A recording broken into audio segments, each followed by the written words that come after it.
월요일 아침에 하나님께서 여러분에게 큰 은혜 주시길 간절히 바랍니다.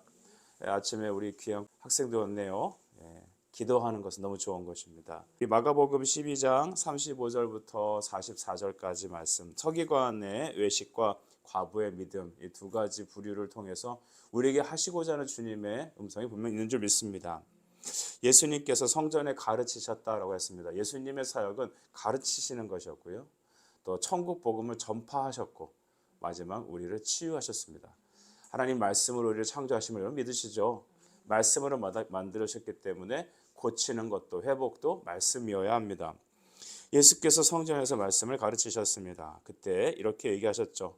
얘들아, 여러분이요, 어찌하여 서기관들이, 여기서 서기관들이라는 것은 당시 말씀을 대필하는 자들이었죠. 오늘날 우리는 이제 이렇게 종이로 된 책을 갖고 있지만, 당시는 일일이 다 이렇게 가죽으로 쓴 종이에다 이렇게 성경을 옮겨 적어야 됐기 때문에 그들은 소위 워킹 바이블이었습니다. 걸어다니는 성경들. 그래서 모든 성경을 다 암기했던 것이죠. 그래서 다 말씀을 필사하고 가르치는 일종의 교사고, 이제 교수 같은 역할을 하는 종교 지도자들이었습니다. 그런데 그리스도를 다윗의 자손이라고 왜 하는지 너희들은 아느냐라고 주님 질문하신 것입니다. 우리는 흔히 말합니다. 아브라함의 자손이고 다윗의 자손이다. 이렇게 예수님을 그렇게 표현하죠. 그것은 다윗과 같은 바로 왕이신 예수가 우리에게 오실 것이다라는 메시아를 고대하는 그들의 믿음이었습니다. 서기관들이 어찌하여 그리스도를 다윗의 자손이라 하는지 너희 아느냐라고 이렇게 물어보셨죠. 36절에 주님 말씀하시길 다윗이 성령에 감동되어 말했다라고 말합니다. 그러니까 다윗도 왕이기도 하고 찬양 이제 인도자이기도 하며, 그런 또 전사이기도 했죠. 근데 그러면 다윗은 또 선지자이기도 했습니다. 참 하나님은 다윗을 너무 사랑하신 것 같아요. 다윗이 성령에 감동되어 하나님의 말씀을 대언할 때 이렇게 했다고 하죠. 주께서 내 주께, 36절 중후반절인데요. 주께서 내 주께 내가 내 원수를 내 발 아래에 둘 때까지 내 우편에 앉았으라 하셨다 하였느니라 했습니다. 이 말씀 우리가 잘 아는 것처럼 시편 110편 1절에 나오는 말씀인데요. 제가 시편 110편 1절을 대신 읽어드리겠습니다. 여호와께서 내 주께 말씀하시기를 내가 내 원수들로 내 발판이 되게 하기까지 너는 내 발 아래 앉아 있으라 하셨도다. 이렇게 말씀하셨습니다. 내 오른쪽에 앉아 있으라 하셨다 이렇게 말씀하셨죠. 여긴 주께서 내 주께 이르시길, 즉 여호와께서 내 주께 말씀하시기를. 그러니까 우리 이것은 삼위일체 하나님을 이해할 때 고백할 수 있는 것입니다. 내 주께, 내 주가 내 주께 말씀하시기를, 즉 하나님께서 그리스도에게 말씀하시기를 이렇게 이해했겠죠. 우리 이스라엘 사람들은 주란 표현을 많이 썼습니다.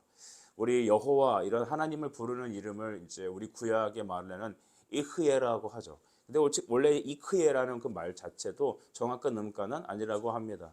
왜냐하면 거룩하신 하나님의 이름을 우리가 어떻게 입 밖으로 낼 수 있냐라고 해서 그냥 넘어간 것입니다. 근데 그러다 보니까 정확한 음가는 어떻게 없어지고 대신 그 기식이 남아서 이흐예라고 우리는 여호와 이렇게 우리나라 말로 말을 하죠.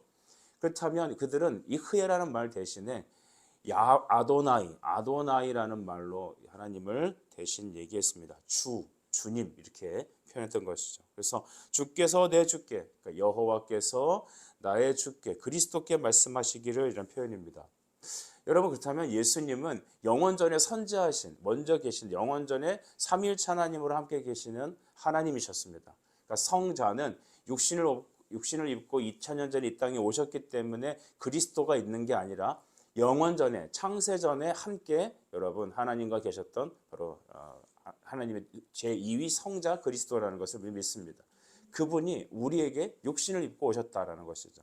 그러니까 오늘 말씀하시는 예수님은 다윗이 성령의 감동으로 배웠던 바로 그리스도를 말하며 장차 앞으로 육신을 입고 이 땅에 오실 예수님을 바라보고 고백하는 것이다. 우리 이렇게 믿어야겠죠. 그런데 서기관들은 그것을 도대체 깨달을 수가 없었던 것입니다.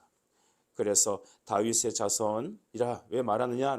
왜 그런 줄 아느냐? 왜냐하면 다윗이 성령에 감동되어서 내 주께서 그리스도께서 이 땅에서 왕으로 하나님 우편 보좌에 앉아 계실 것을 그는 예언했다라는 것입니다. 그래서 우리 마태복음 28장 18절 말씀 보면 예수님께서 승천하시기 전에 뭐라고 말씀하시냐면 하늘과 땅의 모든 권세를 내게 주셨으니라고 하는 겁니다. 그러니까 모든 권세를 그리스도께 위임하셨으니라는 것은 바로 예수가 하늘 우편에서 우리의 구원의 주가 되시고 우리의 중보의 주가 되시고 우리를 영원토록 구원하시고 이끄시는 바로 그리스도다라고 표현하는 것이죠. 37절에 그래서 다윗이 그리스도를 주라 하였은즉 어찌 그의 자손이 되겠느냐라고 하시니 많은 사람이 즐겁게 듣더라 했습니다. 즐겁게 듣더라. 어제 오후에 우리 김 목사님께서 오셔서 듣는 마음이라는 말씀으로 말씀 은혜 주시지 않으셨습니까? 저 참 은혜를 받았던 것 같아요. 듣는 마음. 맞습니다. 설교하는 저도 먼저 들어야 된다는 것을 늘 말하지만 내가 들었나라는 자기 자신을 돌아보는 시간이 되었습니다. 여러분 우리 온 성도들이 함께 말씀을 듣는 그 모습이 너무 기뻤던 것 같아요. 여러분 다시 주님의 말씀을 들읍시다. 그리고 듣는데 방해되는 우리의 교만이나 우리 잘못된 죄악들은 예수님 앞에 회개하며 돌이키십시다. 귀를 잘 들을 수 있도록 마음의 문을 여는 우리 성도들 되시길 간절히 바랍니다. 많은 사람들이 다윗이 그리스도를 주라 하였은지 어찌 그의 자손이 되겠느냐. 여러분 이스라엘 사람들은 바로 정치적인 다윗을 원했던 것입니다. 메시아를.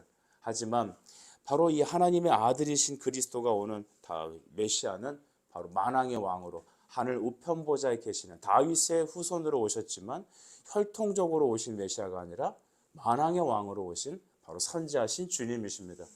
우리도 예수님을 어떻게 믿습니까? 우리 94장에 주 예수보다 귀한 것은 없네라고 고백하지 않았습니까? 여기에 모든 게 들어있죠. 우리의 시간보다 예수님이 귀합니다. 우리의 재물보다 예수님이 귀합니다. 재물과 시간과 심지어 나의 관계들, 자식과 내 자신의 행복보다 무엇이 귀합니까? 주 예수가 귀합니다라는 고백입니다. 그것은 바로 우리가 예수를 다윗의 자손이라는 이름을 혈통적으로 내 자신의 혈통적으로 이해한다면은 우리는 이 찬송가를 제대로 이해하지 못할 겁니다. 그를 선지하신 하나님, 영원전에 계셨던 하나님으로 믿고 지금 내 안에 계시고 나의 구세주가 되시는 분이라는 것을 믿고 고백할 때 우리는 찬송가 94장이 마음에 와닿고 서기관들이나 이스라엘 사람들처럼 그냥 혈통적으로 와서 우리를 구원해주는, 우리의 필요를 채워주는, 우리를 높여주는 그런 메시아가 아니라 나의 영혼을 구원하시는 나의 하나님으로 믿을 수 있다는 것이죠.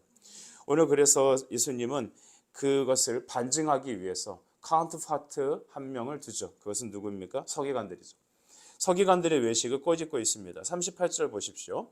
예수님께서 가르치실 때 긴 옷을 입고 다니는 것과 시장에서 문안받는 것, 이게 누구냐 하면은 서기관들을 외식을 말하는 것입니다. 회당에서 높은 자리를 차지하기 원하고 잔치 자리에 가면 항상 윗자리에 앉아서 존귀를 받는 걸 원하는 서기관들을 뭐하라? 삼가라라고 했습니다. 여러분 이 서기관들의 모습 보니까 왠지 제가 서기관이 될 수 있겠다는 생각이 확 들죠. 교회 안에서 직분을 맡은 사람이 서기관의 자리에 앉을 수도 있습니다. 여러분 좀 더 말씀을 깨달았고 신비한 은혜를 받았다고 하는 사람이 서기관이 될 수 있습니다. 사람은 교만하기 쉽습니다. 그래서 그들은 긴 옷을 입고 다니고, 그러니까 우리로 따지면 양복에 넥타이 매고 배를 좀 이렇게 싹 내밀고 이렇게 사람들한테 인사받는 것. 저도 이렇게 보면 목사님 항상 이쪽에 앉으시죠. 이렇게 사람이 하다 보니까 의연코 항상 앞자리에 가서 앉게 되는 제 자리를 보게 됩니다. 뒤에도 그 사장님 자리 있잖아요. 거기에 딱 앉고, 그래서 어떤 목사님은 성도들과 차를 탈 때 그 사장님 자리 있지 않습니까? 항상 회장이 앉는 자리, 그 자리에 앉지 말라고 합니다. 그 교만한 거라고 합니다. 심지어는 그 목회자 아내들을 사모라 부르잖아요. 그렇죠? 그러니까 저희 사모가, 왜 목회자가 아내를 사모라 합니까? 그냥 제 아내가 그렇게 말하라고 합니다. 별거 아닌 것 같은데 여러분 그런 것 하나하나가 벌써부터 우리가 자리를 차지하려는 그런 외식에 빠질 수 있다는 것이죠. 그래서 저희 교회도 앞으로 장로님도 세우고 또 리더들도 세우고 할 텐데 여러분 리더 자리, 장로 우선 자리가 없기를 간절히 바랍니다. 그렇게 하다 보면 이런 생각이 들 수 있을 거예요. 천국에 가도 일반 성도들이 앉는 자리와 나 같은 특별 대우를 받는 로열층이 앉는 자리는 다를 것이다라는 착각에 빠지게 됩니다. 안 그럴 것 같죠? 그런 교회들 많이 있습니다. 왜 그렇게 시작될까요? 복음을 떠나고 외식의 자리에 들어가기 때문입니다. 문안받는 것, 인사받는 것, 높은 자리에 앉는 것들, 그게 바로 그들의 삶이 되었던 것입니다. 예수님은 그것을 꼬집고 있죠. 40절, 그들은 과부의 가산을 삼키며 외식한다라고 했습니다. 과부의 가산을 삼킨다는 말은 무슨 말입니까? 당시 과부들이 여러분 남편이 돌아가게 되면 그 재산이나 받을 어떤 재정들을 일단은 그 서기관들이나 종교 지도자들한테 맡기게 되는 것입니다. 맡아달라고. 왜냐하면 여자들은 당시에 재산을 굴릴 그런 방도가 없었기 때문이죠. 근데 그 지도자들이 그 과부들이 남편들이 남긴 돈을 어떻게 했습니까? 그냥 꿀꺽 하셨어요. 그러니 그 사람들한테 항소할 수도 없고 오늘날처럼 뭐 법원에 제소할 수도 없는 것이죠. 그러니까 그냥 끝나는 겁니다. 그러다 보니 이 착복한 돈이 상당히 많았다고 이제 전해집니다. 여러분 그리고 그들은 외식으로 길게 기도한다라고 했습니다. 여러분 우리의 기도하는 것, 우리가 하나님 앞에 경건의 이름으로 행하는 모든 것들 그것을 외식하는 것이 아니길 간절히 바랍니다. 그래서 어저께 우리 말씀처럼 듣는 마음이 중요합니다. 내가 어떻게 설교를 잘할까가 아니라 어떻게 하나님 말씀 앞에 내가 깨질까를 우리 고민하는 우리가 되길 바랍니다. 우리가 기도하는 것 자체도 목사님, 성도님 길게 하시네요 라고 해서 그걸 드러낼 것이 아니라 하나님 앞에 애통하는 마음으로 기도하는 우리의 모습이 먼저 되어야겠습니다. 그리고 하나님께서는 샘플로, 믿음의 샘플, 참된 경건의 샘플로 한 과부의 헌신을 들어 설명해 주셨죠. 41절을 보십시오. 예수님께서 헌금함을 대하여 앉으셨다라고 했습니다. 그리고 무리가 어떻게 헌금함에 돈을 넣는지를 보고 계셨죠. 당시에 성전 안에 들어갈 때 성전 앞에 성전세를 내는 그런 돈꾀가 있었다고 합니다. 거기에 당시 사람들은 돈을 넣었을 것입니다. 부자는 어떻게 했습니까? 많이 넣었습니다. 여기서 말한 부자는 굉장한 부자를 말하는 것이죠. 그때 한 가난한 과부가 와서 두 렙돈, 곧 한 고드란트를 넣었다라고 합니다. 이 렙돈, 뭐 고드란트 이런 건 당시 이제 최소 단위의 어떤 그 동전 화폐라고 합니다. 우리나라의 최소 화폐 단위는 동전은 뭐가 있을까요? 1원? 1원은 저기 그 상징성의 돈이죠. 1원으로 뭘 할 수 있죠? 10원으로도 할 수 없죠. 100원? 500원? 뭐 이 정도 동전이 3개 되겠죠. 이런 동전을 넣는다고 했습니다. 그때 예수님께서 43절에 이렇게 말씀하시죠. 이 가난한 과부는 헌금함에 넣는 모든 사람보다 많이 넣었다라는 것입니다. 많이 넣었다. 예수님은 그것을 상대적으로 얘기하지 않습니다. 절대적인 기준으로 얘기하십니다. 왜 이런 얘기를 하셨는가 하면 44절입니다. 그들은 다 그 풍족한 중에 넣었거니와 이 과부는 그 가난한 중에서 자기의 모든 소유, 곧 생활비 전부를 넣었다 했습니다. 이 부자들이 헌금하는 것과 가난한 이 과부는 당시 돈을 벌 길이 없습니다. 그렇죠? 우리나라는 오늘날도 뭐 사회복지도 좋고 많이 좋아졌잖아요. 그리고 또 여성들도 일할 기회가 많죠.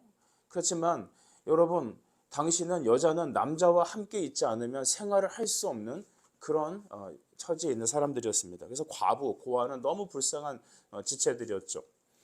그들이 여러분 하나님께 드리는 예물은 자신의 생활비, 오늘 빵 한 조각을 사서 자식과 먹고 나눌 그 전부를 하나님께 올인해서 드렸던 것입니다.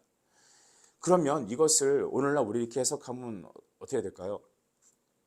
여러분이 갖고 있는 월급 봉투 전부를 헌금하십시오. 뭐 1년에 한 번 월급을 하나님께 드리는 헌금월. 그래서 정월 초하루에 모든 월급 봉투를 통째로 통장째 하나님께 드리는 행사를 해야 되나요? 그런 얘기가 절대 아닙니다. 그 여인이 하나님께 드린다는 것은 자기의 온 마음을, 온 힘을 하나님께 드린, 주님 사랑하는 마음을 드린 것입니다. 하나님은 우리의 돈의 액수가 아니라 우리의 중심을 보신 줄 믿습니다. 많은 교회들이 여러분 11조 설교 안 하는 교회도 있습니다. 11조를 강요하지 않는 것이 오늘날의 세태입니다. 여러분 자녀들이 혹시 알바를 뛰거나 아니면 용돈을 받거나 할 때 그것을 구별해 하나님께 드리도록 여러분 가르치시나요? 야, 네 용돈도 부족한데 뭐 11조냐? 여러분 그거는 자식을 망치는 길입니다. 하나님께 드리는 것을 온 마음을 다해 자기 시간과 자기 물질과 자기 자신을 힘써 드리는 것, 이것이 신앙의 근본입니다. 부모는 그걸 가르치는 겁니다. 우리가 주님을 사랑하되 어떻게 사랑해야 합니까? 마음을 다해야 합니다. 뜻을 다해야 합니다. 온 힘을 다해서 주님 사랑하는 걸 가르쳐야 합니다. 삶의 중심에, 그러니까 물질과 시간과 모든 것의 중심은 하나님이시다라는 것을 고백해야 합니다. 부자들의 잘못된 신앙을 꼬집은 예수님의 마음은 그들은 가진 것 중에 일부를 드렸다는 것입니다. 즉 돈이 많으니까 자기가 쓰고 싶은 대로, 먹고 싶은 대로 다 먹고, 해외여행 가고 싶은 대로 다 가고, 시간 뭐 다 쓰고 남는 걸 주님께 드리는 것이죠. 현대인들의 신앙생활의 모습을 보면 시간 활용과 또 재물 드림을 다 자기 기준에 맞춥니다. 내가 가고 싶은데 가고, 내가 할 일 있으면 먼저 하고, 남으면 교회 옵니다. 이거는 예수님이 꼬집어서 잘못된 신앙이라고 말하는 겁니다. 그건 경건이 아니요. 그것은 여러분 아무리 돈을 많이 들여도 뭐 10억이 아닌 100억을 들여도 그것은 하나님께서 기뻐하지 않으시는 것입니다. 우리 눈앞에야 아유 많이 들이셨네죠. 그러나 하나님이 진짜 기뻐하는 것은 자기의 올인을 온 마음을 드리는 것입니다. 주 예수보다 귀한 것은 없습니다. 11조를 드린다는 것을 예를 들까요? 물질의 신앙 고백은 11조에 있습니다. 여러분 하나님께 믿음으로 예물 드리는 것, 그것은 나의 삶의 시간에 내가 갖고 있는 재정의 생명의 모든 것은 누굴 것이다? 하나님이 거라는 신앙 고백입니다. 마치 여러분 세금 떼듯이 10분의 1 딱 떼서 하나님께 던져드리는 것이 아니라 나의 삶의 전부가 10분의 10이 다 하나님의 것인데 그 중에 1을 구별하여 주님께 드림으로 나의 온 모든 것을 주님께 드린다는 믿음의 고백이죠. 여러분 우리가 그래서 하나님께 이렇게 드릴 때 시간을 구별하여 주일 성수로 하나님께 드리고 또한 물질을 구별하여 11조와 예물로 감사로 하나님께 드리는 것들, 이런 것들은 나의 삶의 중심이 주님이시라는 고백입니다. 여러분이 그런 고백이 있길 바랍니다. 신앙은 입으로만 떠드는 게 아니라 여러분 믿음의 순종으로 드리는 것인 줄 믿습니다. 말씀을 정리하겠습니다. 예수님께서는 어찌하여 다윗이 오실 그 아들을 주님을 여러분 그 자손이라고 말했느냐라고 하는 37절의 말씀은 여러분 우리에게 무엇을 말합니까? 우리의 신앙은 우리에게 찾아오시는 그리스도를 주라 고백하는 것입니다. 그 주라 고백하는 사람들의 삶의 태도는 무엇이냐면 나의 시간과 물질과 삶의 중심이 하나님이시라는 것을 고백하는 것입니다. 부자들은 많이 헌금했습니다. 하지만 가난한 이 과부는 두렙돈, 정말 당시 사람들이 너무나 가볍게 여기는 최소 단위, 그러나 그 여인에게는 전부를 드렸다는 것입니다. 이 여인에게는 여러분 앞으로 이 돈을 다 하나님께 드렸기 때문에 그날 저녁에 무엇을 먹을지, 그의 자식과 그녀는 어떻게 살지 그녀는 모릅니다. 하지만 그녀는 하나님께 자기 자신의 전부를 드림으로 내 삶을 맡기는 것입니다. 우리의 시간과 물질과 삶의 모든 것, 내가 쓰고 나누고 내 기분을 다 충족하기 위해서 시간과 물질과 나 자신을 위해서 나의 행복을 먼저 다 두고 쓴다면 우리 모든 것은 가인의 예배로 그쳐지게 될 것입니다. 하나님이 기뻐하는 것은 믿음의 예배입니다. 믿음의 예배라는 것은 삶의 중심이 그리스도라는 고백이시죠. 이 월요일 첫 시간에 기도하러 나오신 성도 여러분, 여러분이 하나님 앞에 이와 같이 여러분의 삶의 중심, 특별히 시간과 물질과 나의 관계와 내 삶의 중심이 예수님이라는 주께 드리는 고백이 가득하시길 간절히 바랍니다. 기도드리겠습니다. 하나님 아버지, 주께서 말씀하시기를 하나님 앞에서 정결하고 더러움이 없는 경건이라는 것은 고아와 과부를 그 환난 중에 돌보며 자기를 지켜서 세속에 물들지 아니하는 것이다 하셨습니다. 미래에 다가오는 장래를 부정하고 미래를 부정하고 현실에 만족하며 현실을 충당하는 우리의 삶의 잘못된 비뚤어진 신앙관을 하나님 이 시간에 우리 고쳐주시고 참된 경건으로 주 앞에 나아가는 우리 성도들이 되어질 수 있도록 역사해 주시옵소서. 예수님의 이름으로 기도드립니다. 아멘.